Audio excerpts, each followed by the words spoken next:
dia. Acho que conhecemos a maioria dos participantes aqui do primeiro simpósio. Um prazer estar aqui com vocês. Então, a gente foi convidado para falar hoje o que tem de mais novo no manejo da hemorragia subaracnoide espontânea de etiologia aneurismática. Eu costumo falar para os meus pacientes que o aneurisma não roto é uma doença. E quando a gente tem um aneurisma roto, esse paciente tem duas doenças. Ele tem o aneurisma e ele tem a HSA. Esse aneurisma roto, ele é uma doença primariamente neurointensiva, enquanto o aneurisma não roto é uma doença nossa, do neurocirurgião. Então é muito importante que as equipes de terapia intensiva estejam sempre muito atualizadas a respeito desse tema. De 2012, desde o último guideline da American Heart Association, até agora, nesse novo guideline que saiu em 2023, muita evidência e muito estudo saiu a respeito do tema. Então, ele é um tema muito rico, muito estudado, só que mesmo com todas essas evidências que têm saído, ainda é um tema que deixa muitas perguntas e questionamentos, muitas respostas em aberto. Então, tem muita coisa para a gente continuar estudando, né? Por isso a riqueza do tema, porque tem muito ainda a se descobrir dentro dessa região, dentro desse assunto do neurointensivismo. Bom, um panorama geral para passar, mas a incidência, então, é de 6, né, de HSA por aneurisma, de 6 por 100 mil habitantes ano, 22% a 26% dos pacientes morrem antes de chegar no hospital e 13% dos pacientes vão morrer durante a internação, sendo que esses índices têm caído ao longo dos últimos anos por conta de melhora no atendimento, tanto pré-hospitalar quanto hospitalar dos pacientes. As mulheres são discretamente mais afetadas que os homens e atingem uma população relativamente jovem, em torno de 55 anos. Tabagismo, hipertensão e a história familiar são os principais fatores de risco. E a nossa atuação são em algumas intervenções, né, em alguns fatores de risco modificáveis, porque tem vários fatores de risco não modificáveis nesse caso, né? Como, por exemplo, questão de idade, tamanho do aneurisma, localização do aneurisma, são coisas que, infelizmente, a gente não consegue modificar. A suspeita vem quando o paciente tem uma cefaleia súbita de intensidade máxima, que a gente chama de cefaleia entrovoada, e todo paciente com esse padrão de cefaleia merece uma investigação com uma tomografia de crânio. Outros sintomas, né, pode ser rebaixamento de nível de consciência, também rigidez nucal e alguns outros sintomas. A TC de crânio, como eu havia dito, então, é o primeiro exame, né, o mais sensível, só que algumas horas ou alguns dias depois, por conta da degradação, né, da oxihemoglobina para a desoxihemoglobina, ela vai perdendo a sensibilidade. Sendo que a punção lombar também pode ajudar a gente a estabelecer esse diagnóstico, onde a gente vai ter um líquor mais xantocrômico, uma pressão de abertura um pouco mais elevada. Então, assim, a tomografia de crânio e a punção lombar seguem sendo os exames de escolha para o diagnóstico da HSA. Uma vez estabelecida a HSA, é que nós vamos para os exames para localizar e identificar o aneurisma cerebral. Então, a angiotomografia de crânio tem sido muito útil para a gente, é um exame de sensibilidade alta, aí, de aproximadamente 97%, e que, para o cirurgião, muitas vezes é suficiente para o manejo cirúrgico. Mas o padrão ouro ainda continua sendo a arteriografia, que consegue, às vezes, estimar melhor o tamanho do colo do aneurisma, o formato e dar informações mais precisas e que, muitas vezes, durante esse procedimento diagnóstico, já pode ser realizada a terapêutica. Então, na grande maioria das vezes, o paciente, na internação dele, ele vai ter que ter pelo menos, se não no pré-operatório, no pós-operatório, pelo menos um exame de arteriografia dentro do hospital. As recomendações iniciais, então, são que os pacientes com hemorragia subaracnoide sejam transferidos sempre para centros com alto volume de casos. Esse número de alto volume de casos ele ainda não é bem cabalístico, mas eles falam alguma coisa em centros que têm mais de 30 casos por ano, sendo que centros com menos de 10 são considerados centros de baixo volume e costumam ter resultados no desfecho desses pacientes que são um pouco piores. Com certeza, a Santa Casa é um desses centros de alto volume, né, no cuidado desses pacientes. Inclusive, esses pacientes também têm desfechos melhores quando são tratados em unidades de terapia intensiva com uma equipe multidisciplinar. Aqui a gente também tem. Então, no Mato Grosso Sul, um excelente lugar para se parar quando você tem uma hemorragia subaracnoide é justamente nesse hospital que nós estamos aqui. A enfermagem e a equipe multidisciplinar desses hospitais, as evidências já têm trazido cada vez mais importância para essas equipes.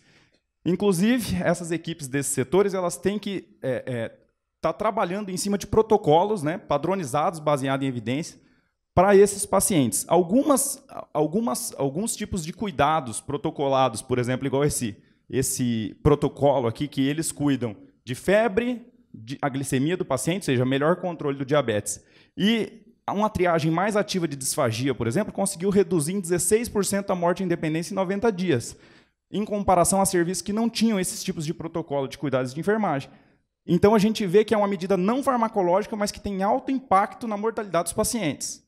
Ainda, essa equipe tem que ser sempre treinada a saber fazer essas avaliações neurológicas, detecção de sinais vitais frequentes, além dessa escala de coma de Glasgow, NIH, ou seja, então a equipe de enfermagem tem que estar treinada para fazer esse tipo de avaliação, para poder predizer para a gente se esse paciente está apresentando ou não uma piora real neurológica, para a gente saber o melhor momento de intervenção. Ainda a triagem de disfagia, claro, a gente tem que ter a fonoaudiologia no setor, mas ela já começa pela equipe de enfermagem. Porque a equipe de enfermagem, quando vai administrar um comprimido, dar um copo de água para o paciente, ela já tem que estar sempre esperta. Se aquele paciente tossiu, por exemplo, ele já tem que passar por uma triagem mais específica, né, pela equipe de fonoaudiologia do setor. Então, essa triagem de disfagia é muito importante e ela pode ser realizada por toda a equipe, não necessariamente só pelo fonoaudiólogo. E ainda essa questão, hoje em dia, já é bem documentado também, que a mobilidade precoce dos pacientes acaba melhorando o desfecho funcional, uma vez que esses aneurismas já estejam ocluídos, né? Você já tratou o aneurisma, então o paciente já pode ser mobilizado precocemente, já dentro do ambiente de terapia intensiva. Hoje, com esse advento dos cuidados paliativos, é uma pergunta que não trazia nos trabalhos antigos e agora a gente já tem que se fazer. O paciente chega lá no pronto-socorro, qual é o grau de investimento que eu vou dar para esse paciente? Então, isso é uma coisa que a gente já começa a discutir. Não é todo paciente candidato a todas as terapias. Então, por exemplo, para quem a gente deve fazer tudo? A literatura diz, todos os casos que chegam, é benefício que a gente aplique as escalas. Aquelas escalas de prognóstico, de classificação, a gente vai classificar ele quanto a risco de vasoespasmo com vasograde, a gente vai classificar ele no Fisher, no Hunt-Hess, naquela escala da World Federation. Então, a gente vai classificar os pacientes. Isso vai dar para a gente mais respostas em relação àquilo que às condutas que a gente vai tomar. Agora, quando os pacientes têm um HSA de alto grau ou alto risco, que seria um Hunt-Hess 4 e 5, por exemplo, ou pacientes já bastante idosos, o tratamento pode trazer benefícios se você discutir com a família o prognóstico. Esses pacientes, a família tem que ser avisada que eles, às vezes, podem não sair tão bem quanto eles esperam. Eu falo assim, o tratamento ele é viável porque se você vê que 42% dos pacientes acima de 65 anos de idade atingiram a independência funcional, quer dizer, o tratamento é viável, mas 60% não conseguiram atingir. Então, a família tem que estar ciente disso. Então, o tratamento é vantajoso, contanto que seja bem conversado com a família. Já pacientes com lesões irreversíveis, por exemplo, o paciente chegou com lesões de tronco, uma hemorragia catastrófica, esse paciente não é candidato à terapia. A terapia não vai trazer benefícios para esse paciente.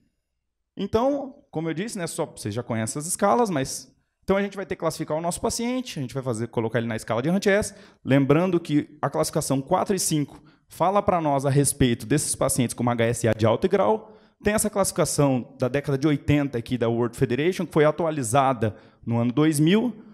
Também aqui a classificação 4 e 5, e alguns falam 3, 4 e 5, né? Chamam para a gente atenção para HSA de alto grau ou de alto risco, sendo que essa de 1 e 2 seriam pacientes de menor risco. A gente tem a escala de Fisher modificada, que ficou melhor do que a outra, né, em relação ao risco que ela traz para a gente de evolução do paciente para vasoespasmo, né? Então, a gente tem aqui um Fisher 1, né, finas lâminas de sangue aqui, ó, nas cisternas. Fisher 2, finas lâminas de sangue, mas com hemoventrículo.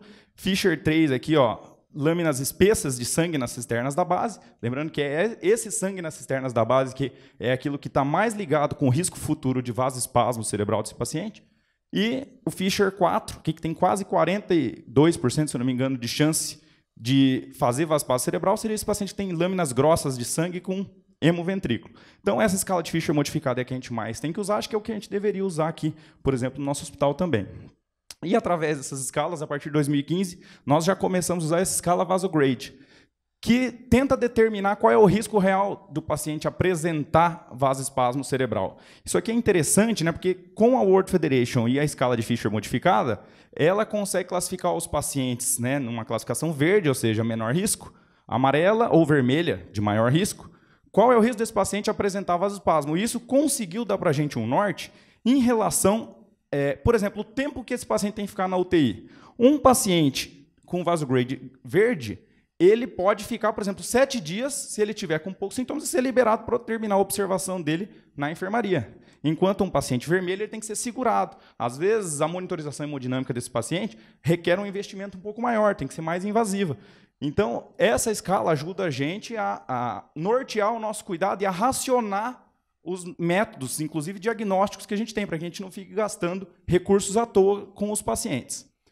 Então, classificados os pacientes e determinados os pacientes que vão receber o nosso investimento, quais são os objetivos, então, do nosso tratamento? O primeiro deles, a prevenção do ressangramento, em relação ao tratamento do aneurisma, que eu vou falar mais tarde para vocês, reduzir o risco de complicações neurológicas e sistêmicas e também melhorar a qualidade de vida e o resultado funcional dos pacientes. Isso aqui é uma grande novidade nesses últimos trabalhos, né?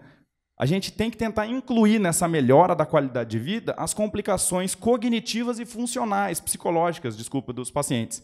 Porque a gente tem percebido que esses pacientes saem de dentro do hospital, está tudo bem, estão mexendo os 4 membros, mas eles chegam extremamente ansiosos, depressivos, como se uma bomba relógio ainda tivesse na cabeça deles. E o poder de convencimento que a gente tem, né, em relação a isso é extremamente difícil. Então, hoje em dia, eles já advogam que esse tratamento a respeito desse tema já tem que começar ainda dentro do hospital. Por isso tem tanto trabalho tentando usar antidepressivo já dentro do ambiente de terapia intensiva, para ver se o paciente sai de dentro do hospital já menos ansioso. Então, em relação ao controle da pressão arterial, vocês podem observar aqui, né, ó, é uma recomendação forte, quer dizer, traz bastante benefício, mas, na verdade, a gente ainda não tem nenhum trabalho que diga de um alto grau de confiança que diga para a gente qual é a meta mais segura. Em geral, a gente usa a meta de 160 porque a maioria dos trabalhos trouxeram esse valor, mas já tem trabalho trazendo 140 e outros 180 de pressão sistólica. Geralmente, a gente tenta evitar a variação excessiva da pressão arterial, evitar hipotensão arterial, e a gente usa essas medicações de ação mais curta para a gente poder titular melhor, né? Tentar evitar dar muito antipertensivo para o paciente e depois não conseguir recuperar quando o paciente entrar aí num estado de hipotensão. E vocês sabem, era muito comum, inclusive aqui, a gente pegava um paciente que chegava, tinha o seu aneurisma clipado, lá no segundo dia, por exemplo, do evento, e a gente falava assim, ó, mantém a pressão dele em 110. Né, a PAM em 110, para a gente evitar o vasoespasmo. Então, isso não traz benefício para o paciente. O tratamento profilático com hipertensão induzida do vasoespasmo não é recomendado.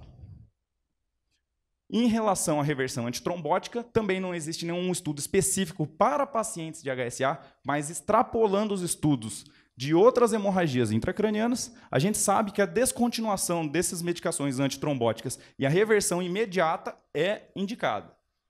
A transfusão de plaqueta para pacientes que tomam AS ainda não é bem estabelecida, mas naqueles que vão ser submetidos a tratamento cirúrgico, que tem plaqueta, né, abaixo de 100 mil, que está plaquetopênico, esse já tem uma transfusão de plaqueta bem indicada. Em relação à terapia antifibrinolítica, é um tema que já gerou bastante controvérsia na literatura por estudos que falavam um contrário do outro. Tinha um estudo grande, se eu não me engano, de 2019, que falava a respeito do tema, e ele dizia que não mudava o desfecho, mas diminuía o índice de ressangramento. Esse estudo ultra aqui, de 2021, publicado no Lancet, acabou batendo o martelo, porque é um estudo, tá vendo, ó, de alta confiabilidade, dizendo que não é recomendado o uso, porque não diminuiu o ressangramento e nem mudou o desfecho, embora também não tenha aumentado muito o número de evento trombótico. Só que esses pacientes desse estudo, geralmente, eles eram pacientes tinham seus aneurismas clipados em menos tempo, dentro de projetos aí que eles eram clipados até 24 horas. Então, a pergunta que, às vezes, o estudo deixa para a gente é que se houver uma previsão de tratamento maior do que 24 horas, por exemplo, falta de algum insumo, de algum material, talvez o uso do transamin poderia trazer algum benefício, mas, em geral, não deve ser usado de rotina.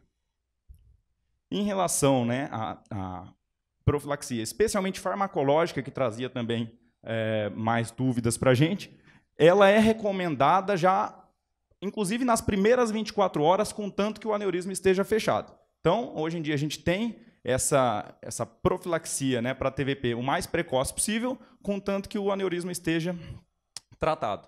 Porque aqui, ó, os estudos mostraram que menos ou mais de 24 horas não aumentou o risco de sangramento. Em relação à volemia, bom, isso aqui também é um outro assunto, vocês vão ver, né, que a hipovolemia é muito danosa e aumenta bastante o índice de isquemia cerebral tardia, de vasoespasmo, né? E a hipervolemia induzida, dentro daquela terapia dos 3Hs, também é contraindicada. Então, hoje em dia, eles são muito categóricos em indicar a euvolemia. A questão é, quais são os melhores métodos para se monitorar o status volêmico do paciente? Porque, muitas vezes, só a questão do balanço que a gente faz no CTI, alguns estudos dizem que já não são mais suficientes, no sentido de que, na maioria das vezes, tem uma tendência ao paciente ficar hipovolêmico.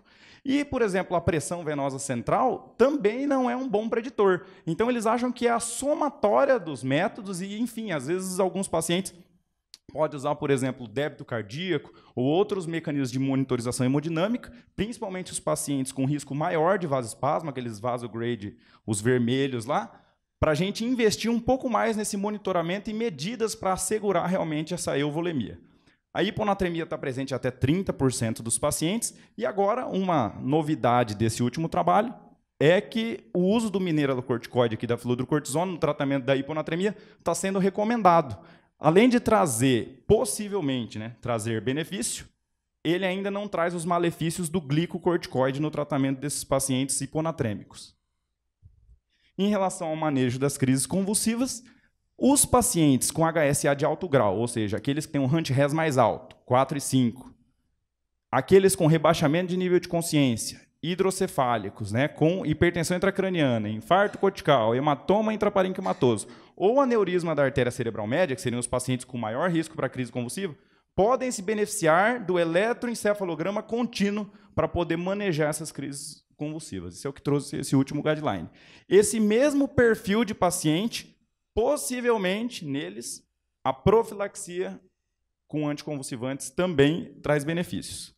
A terapia, quando profilática ou terapêutica, no caso do paciente ter apresentado alguma crise convulsiva, deve ser de menos ou de menor ou igual a 7 dias, porque as terapias com mais de 7 dias não mostraram benefício e nem reduziram as crises convulsivas tardias. Então, na maioria das vezes, esse antiepilético ele vai poder ser interrompido ainda dentro do ambiente de terapia intensiva.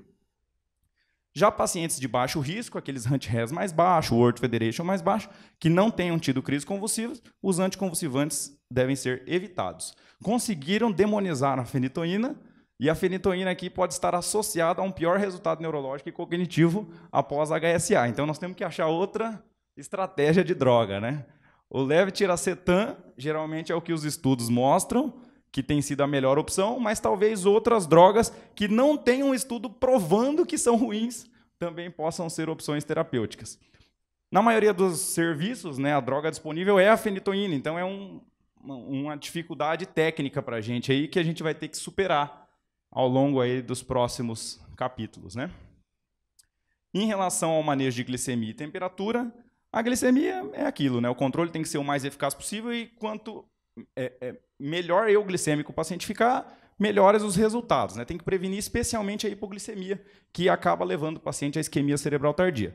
Já a febre, existiam alguns estudos recentes agora, tentando advogar que a hipotermia leve poderia trazer benefício durante essas febres refratárias, inclusive febres de origem central. Só que, na verdade, os estudos ficaram incertos e esse último guideline preferiu ainda não queimar a técnica, mas também diz que não aumenta tanto a mortalidade, enfim, enquanto uma hipotermia mais severa, né? Então, a indução de hipotermia leve pode trazer algum benefício no futuro, né, possivelmente pode trazer algum benefício no futuro, mas ele ainda é uma incerteza. Em relação ao manejo clínico, a ventilação da ventilação mecânica no setor de terapia intensiva, o paciente em ventilação mecânica há mais de 24 horas, ele também tem que ser cuidado dentro de um padrão, ou seja, os serviços eles têm que estabelecer protocolos de cuidados em relação a esses pacientes que acabam diminuindo o tempo de ventilação mecânica e o risco de infecção desses pacientes. Então, por exemplo, às vezes usar um volume corrente menor, tentar todos os dias ali, conforme possível, estubar o paciente, então padronizar, né, tentativas de extubação, despertar diário. Por exemplo, dieta enteral precoce está associado com menor tempo também de ventilação mecânica nesses pacientes. Questão de higiene, enfim. A gente precisa protocolar e já existem vários tipos de protocolos disponíveis na unidade de terapia intensiva para esse padrão de pacientes. E acho que até também a questão do COVID, mas porque essa síndrome respiratória aguda grave também pode acontecer em pacientes com HSA, eles estudaram essas questões das manobras de resgate, recrutamento e colocar o paciente em posição prona.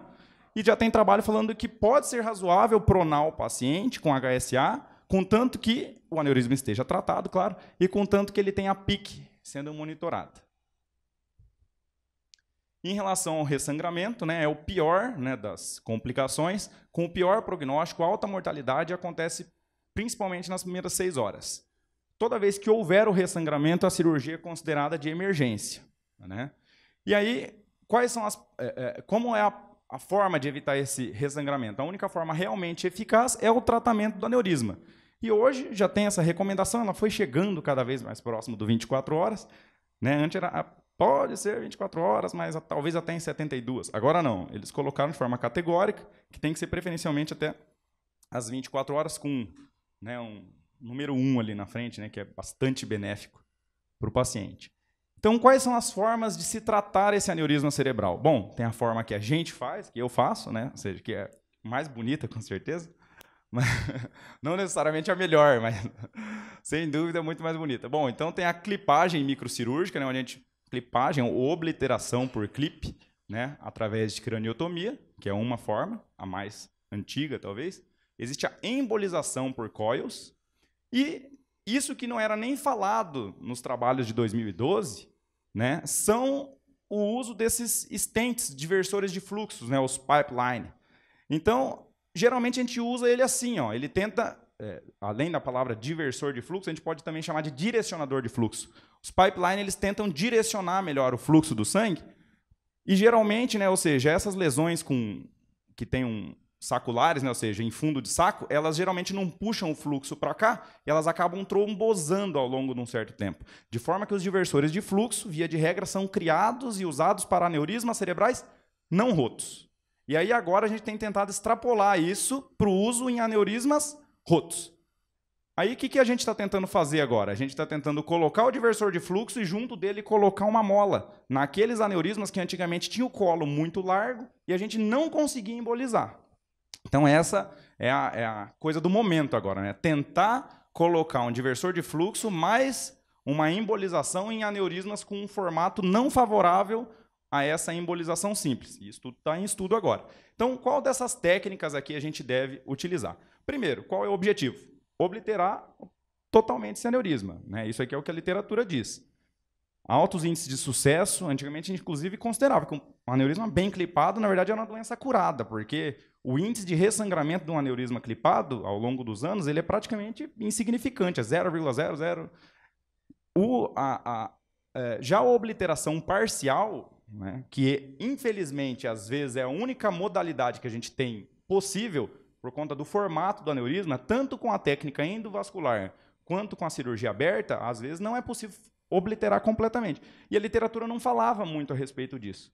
E na maioria das vezes a gente considerava que estava tudo bem, porque a gente fechou a boca do aneurisma onde estava o sangramento, às vezes sobrou um colo residual, e a gente deixava por aí mesmo e acompanhava no ambulatório. Realmente, a maioria desses pacientes não tiveram problemas. Eles não costumam voltar com ressangramento, etc., embora alguns apresentaram crescimento daquele colo residual. Hoje em dia, eles já colocam aqui uma recomendação, que a obliteração parcial pode ser razoável para prevenir o ressangramento, só que esses pacientes devem ser retratados, né? E, inclusive, por um período meio precoce, né? De 1 a 3 meses. No máximo dá tempo de dar uma alta em casa e já voltar para tratar de novo.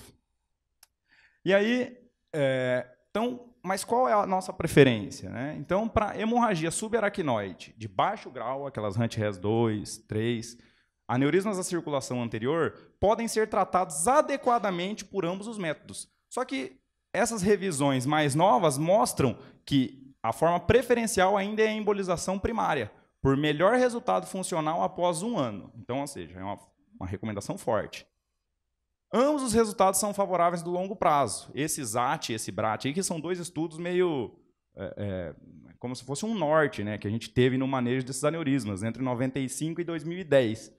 São os maiores de casuística, né? E eles acompanharam esses pacientes ainda por mais tempos. Então, eles conseguiram mostrar que não havia diferença significativa já numa avaliação mais prolongada, entre 3, 5 e 6 anos de acompanhamento desses pacientes.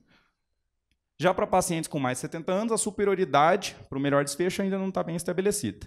Mas, como eu havia dito no começo, a gente sabe que a taxa de ressangramento em um aneurisma tratado por coil é um pouquinho maior, enquanto no tratamento feito por clipe, os índices de epilepsia pós-HSA também são um pouquinho maiores. Então, em suma, né, o tratamento com clipe cirúrgico ele vai ser preferido em que situações?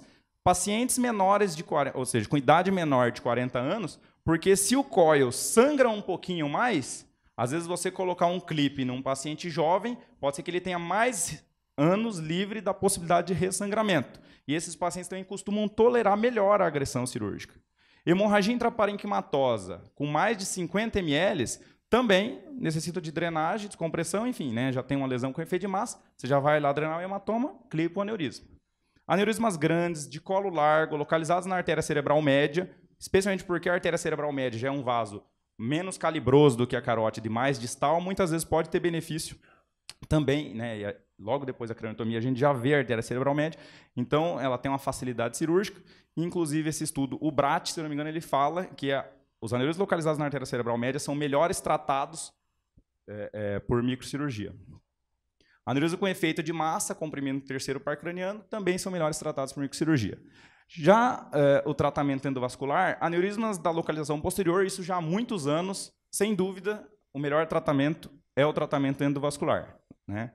Aneurisma de Paica, aneurisma de topo de basilar, enfim. É uma região muito profunda para acessar cirurgicamente, a cirurgia dessa região costuma ser muito mórbida. Quando o paciente não tem hematoma intraparenquimatoso, aneurismas de colo estreito, ou seja, favoráveis ao procedimento de embolização, que geralmente não tem tamanhos tão grandes, menores do que 15 milímetros. Isso aqui é uma coisa que a gente costuma fazer na prática, alguns trabalhos tentaram trazer, mas esse guideline fala que não tem evidência robusta.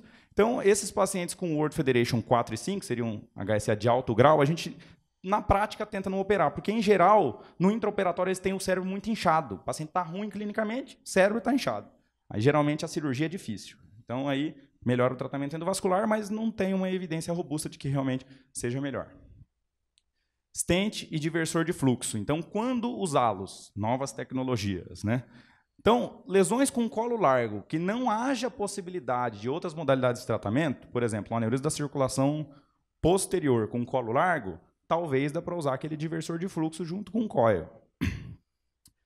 Lembrando que quando a gente usa esses diversores de fluxo, esses pacientes eles têm que ser submetidos a dupla antiagregação, que é um fator de risco, né? Então, eles são muito trombogênicos e esses pacientes ainda têm um aneurisma fracamente fechado. Então, se chegar a sangrar, pode ser catastrófico.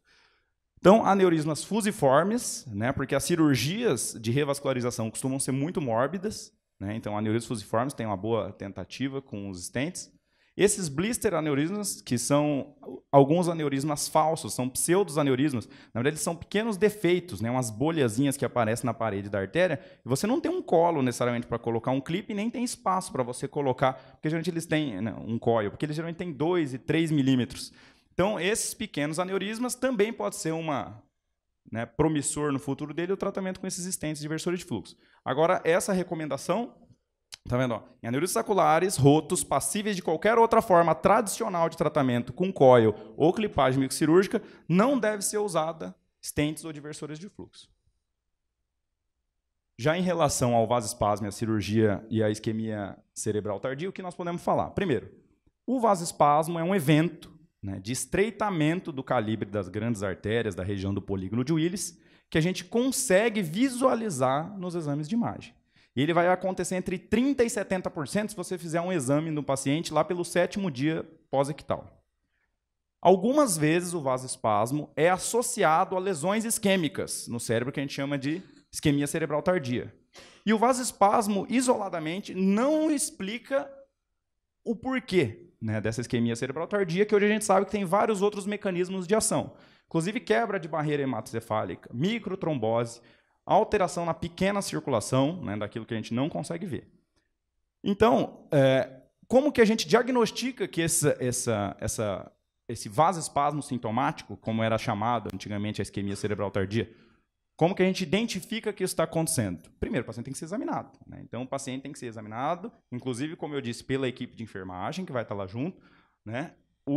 A avaliação neurológica, evidenciando qualquer novo déficit neurológico focal no paciente, ou uma queda de 2 pontos na escala de coma de Glasgow, já leva a gente para uma suspeita de isquemia cerebral tardia se esse déficit ou esse rebaixamento de nível de consciência não tiver outras justificativas e não melhorar com mais ou menos 1 hora.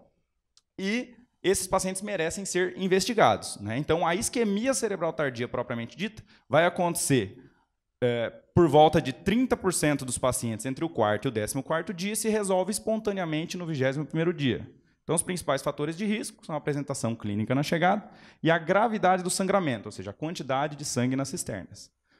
O que a gente tem de bem estabelecido, isso aqui já é desde 83, né, já tem estudos falando a respeito do nimodipino, que é um vasodilatador, bloqueador do canal de cálcio, no uso do vasoespasmo cerebral. A gente ainda não sabe exatamente os mecanismos pelos quais ele age, mas a gente já sabe que ele tem efeitos positivos no prognóstico e reduz a mortalidade desses pacientes. Inclusive, ele é tão vantajoso que, se o paciente tiver alguma hipotensão, é melhor você continuar dando vasopressor para esse paciente e não suspender o nimodipino. E ainda tem uma outra recomendação que diz que qualquer coisa, se você não conseguir, reduz a dose dele pela metade, mas não tira o nimodipino. Lembrando que ele tem que tentar ser introduzido nas primeiras 48 horas. Então, isso aqui é para prevenir o vasoespasmo. Mas o paciente apresentou sintomas, já estava em uso de nimodipino, o que nós vamos fazer? Como nós vamos investigar esse vasoespasmo? Então, se a gente tem uma suspeita de vasoespasmo no paciente por rebaixamento do nível de consciência ou por alteração do déficit focal, ou esse paciente está sedado naquele período de alto risco, a gente pode usar a tomografia com perfusão ou a angiotomografia.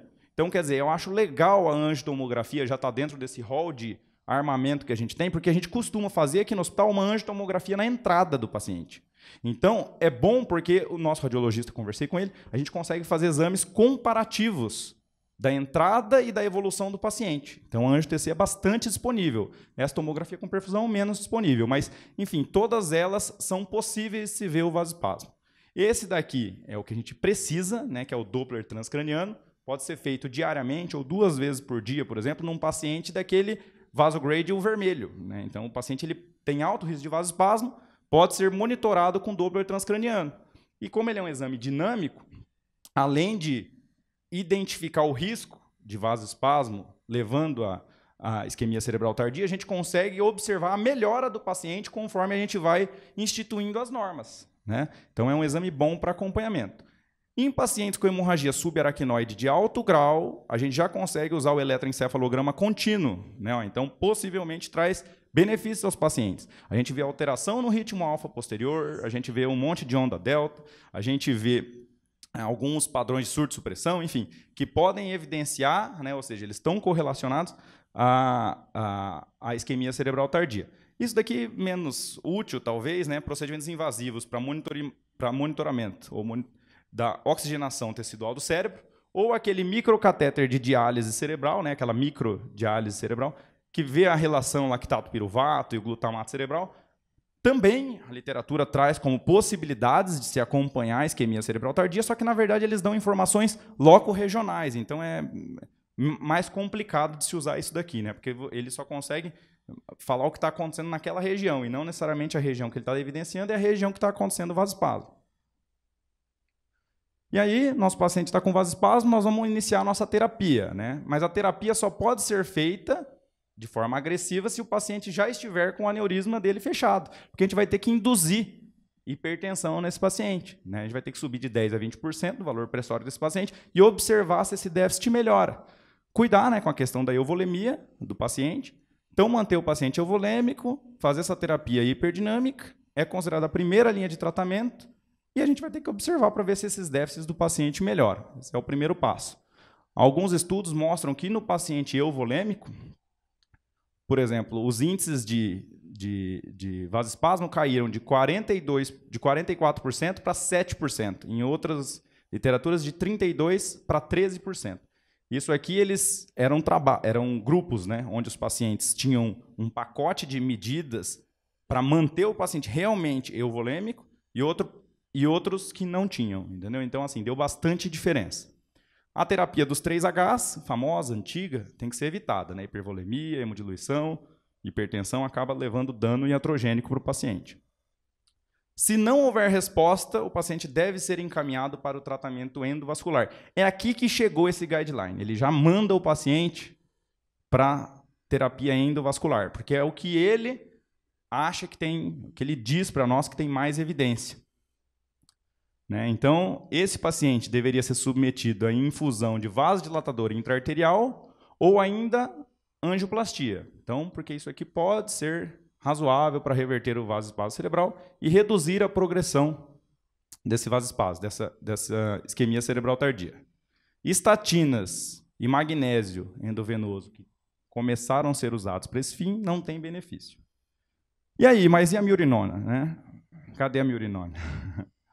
Bom, então, o Protocolo de Montreal de 2012, né, traz a miurinona, como alguns outros estudos trouxeram algumas outras drogas inotrópicas ou vasodilatadoras, dobutamina, enfim, em infusão endovenosa no paciente que está entre o 4º dia e o 14º dia, ou seja, dentro do período de vasoespasmo ou aqueles que passam a se tornar sintomáticos. Então, assim, a miurinona de todas essas drogas é a mais promissora e vários centros já têm adotado com base nos estudos que tem. Então, a gente tem o Protocolo de Montreal de 2012, a gente tem estudo de 2015, tem estudo de 2016, 2017, 2019 e 2021. Só que esse guideline preferiu classificá-la como ainda, né, estudos limitados, não randomizados, que requerem investigação adicional. Tá? Mas, pelo menos, o benefício da droga é que eles perceberam que tem um bom perfil de segurança. A droga costuma ser bem tolerada, não costuma fazer hipotensão grave nos pacientes. Acho que ele apertou ali sem querer. Acabou. Vamos almoçar, né? Mas, então, como eu disse, pelo menos eles falaram que tem um bom perfil de segurança. Então, por isso que acaba ainda sendo a droga como vasodilatadora dentro da terapia intensiva que a gente mais usa. Né? E isso aí tem que ser protocolado de serviço para serviço. Tá? Mas ainda não tem evidências científicas suficientes para a gente recomendar como um padrão. Em relação à hidrocefalia, né, percebam, né, aqui eu coloquei hidrocefalia aguda sintomática, o paciente vai fazer um shunt licórico de urgência. Isso deve ser realizado, porque muda a mortalidade do paciente e melhora o desfecho. Então, paciente hidrocefálico com sintomas tem que fazer um shunt licórico. Mas eu não coloquei necessariamente DVE, porque agora eles começam a trazer uma possibilidade nas hidrocefalias comunicantes de que você faça, na verdade, uma derivação lomboperitoneal, que às vezes a gente ainda tem dificuldade de manejo, mas, como eu vou mostrar para vocês, eles dizem que às vezes a derivação lomboperitoneal, além de tratar a hidrocefalia, algumas vezes ela ainda consegue drenar aquele líquor com sangue da cisterna e pode trazer benefício nos pacientes no clareamento desse líquor, diminuindo talvez o vasoespasmo. Então, o paciente com hidrocefalia aguda sintomática merece um shunt licórico de urgência. Tá? Pode ser uma DVE ou um dreno lombar. Quando necessário, né, esses pacientes devem ser, né, tratados ou guiados aí por protocolos de cuidado que ajudem a reduzir complicações e infecções. Desde o centro cirúrgico, ou seja, com técnicas assépticas, sépticas, né, cuidados, e até ali no CTI, em relação ao manejo desse instrumental, se usa ou não usa luva estéreo para mexer, como é que vai ser o manejo, instalação ou não do domos de pique, enfim, tudo isso tem que ser bem cuidado. Né? E aí a gente, em algumas séries, né, ou seja, com esses protocolos de cuidados, que a gente até poderia tentar pesquisar melhor e trazer aqui para o nosso serviço, eles conseguiram reduzir o índice de complicações e infecções de 6% a 37% para 0% a 9%.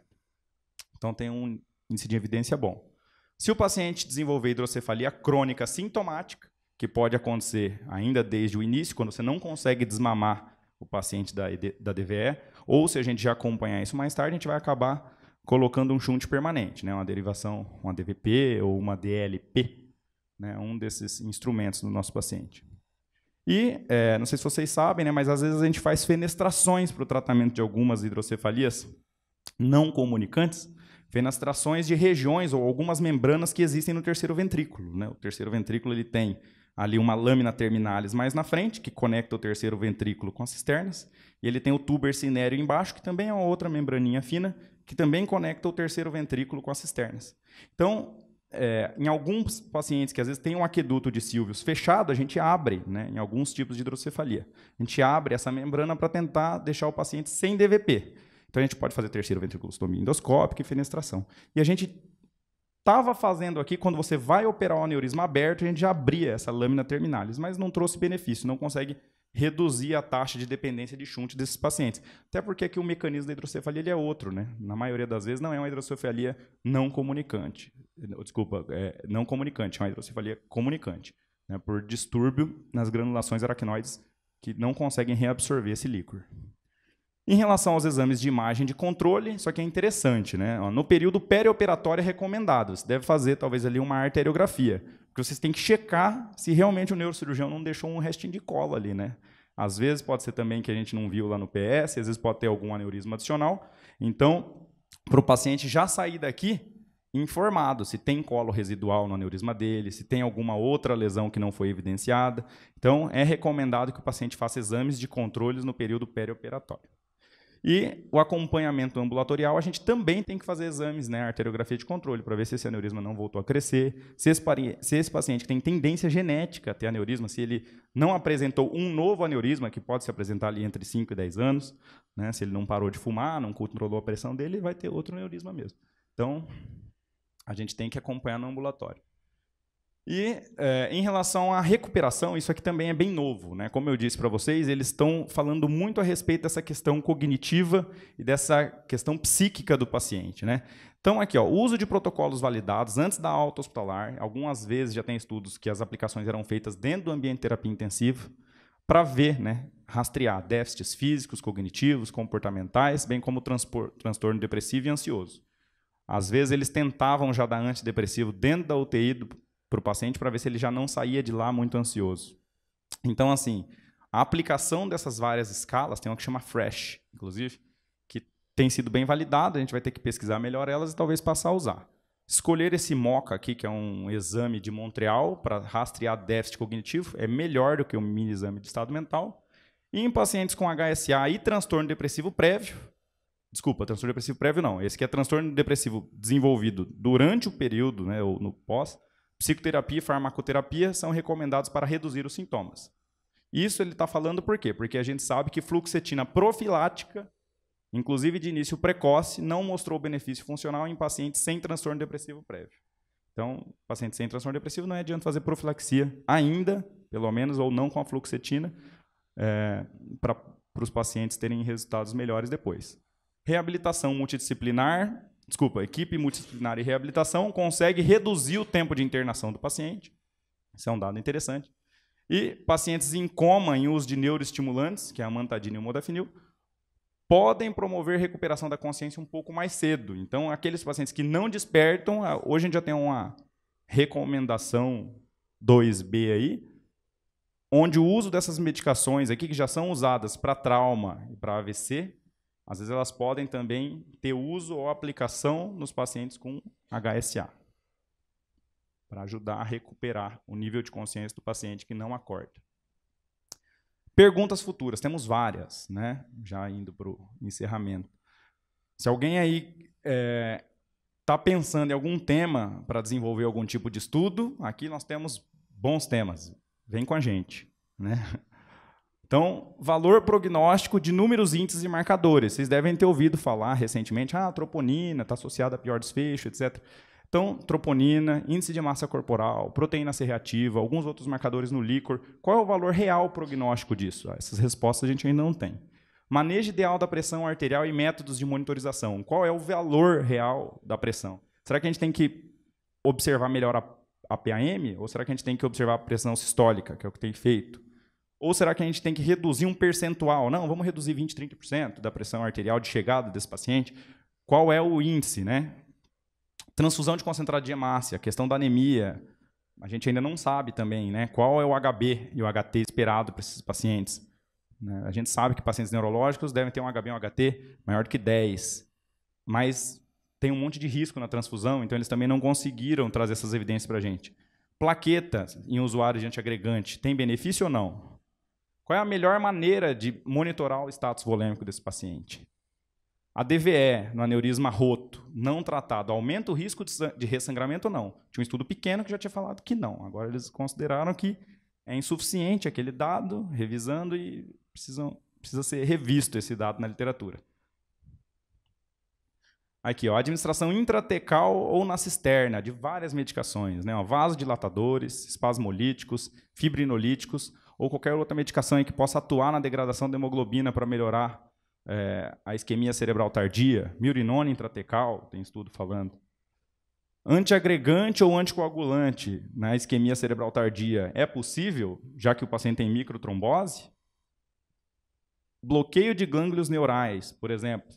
A gente pode tentar bloquear o gânglio estrelado do paciente, que ali tem uma inervação de tônus simpático sobre a carótida. Será que se a gente bloquear esse gânglio estrelado, a gente não diminui o vasoespasmo, pelo menos dos grandes vasos? Dreno lombar externo, DLE, né, que faz uma remoção rápida dos hemoderivados do líquor, uma outra possibilidade para estudos no futuro. Será o final do reinado do neurocirurgião nesta patologia? Novas tecnologias endovasculares, né? Diversores de fluxo menos trombogênicos, né, que não requerem ali, às vezes, dupla antiagregação. Outros dispositivos intrasaculares. Então, tudo isso, né, são informações que a gente vai precisar, né? Muitas teorias, muitos estudos, mas o mais importante é que sempre ao tocar uma alma humana, seja apenas outra alma humana, porque senão todo esse conhecimento não tem nenhum sentido, certo? Acho que é isso.